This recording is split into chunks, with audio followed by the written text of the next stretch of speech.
In a bid to clear the manufactured smoke hanging over tonight's World Cup final, I have conducted a deep dive inside Wayne Bennett's mind.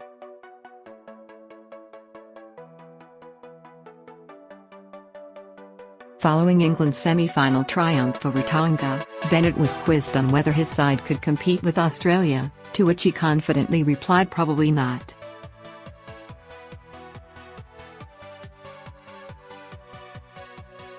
The coach's seemingly normal declaration of speech was dismissed as more mind games, chiefly because nobody in footy trusts him.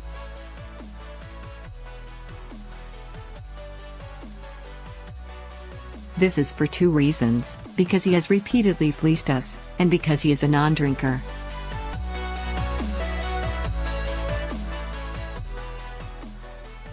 Ever since, my team of psychologists and I have worked around the clock on the England coach to determine what he really means when he claims to have stuff all chance in the decider.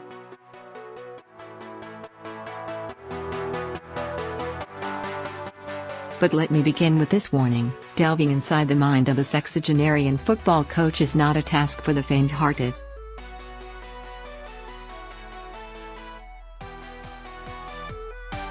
There's all sorts of weird shit in there, with entire lobes dedicated to Darius Boyd and burning images of Gordon Tallis.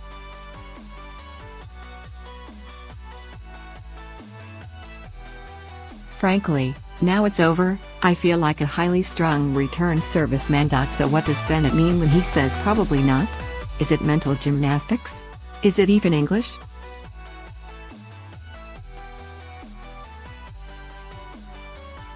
Is his glib concession a ploy to influence the officials? Is he attempting to position his team as the underdog, thus coaxing the Australian players into complacency to leave them exposed to an unlikely ambush from a team enraged on the words of their own coach? Is he just needling the crap out of Mal Menning again?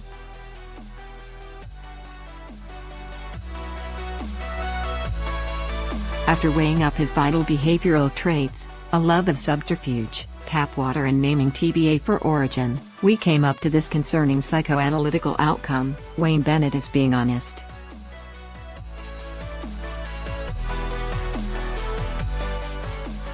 Here is the complicated rationale why our extensive mining of Bennett's head revealed he still gets footy, despite being a manipulative madman whose reasoning is clouded by uncontrollable cravings for psychological warfare.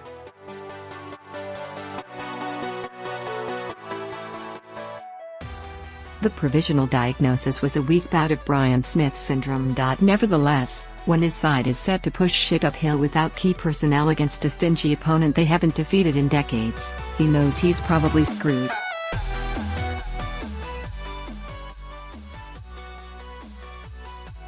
Further investigation also uncovered Bennett to bear chronically shallow levels of confidence in his own team, as evidenced by his continual public savagings of Sam Burgess and ceaseless selections of Australians.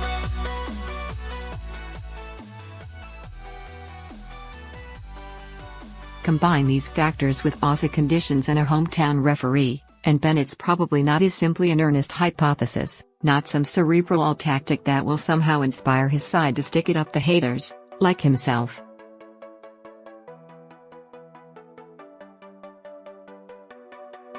So cast off these words as mind games. While Bennett may have sabotaged Meninka, reneged on the Roosters, blindsided Wally Lewis, betrayed Kevin Walters and once served as a Queensland cop, we can trust him on this one: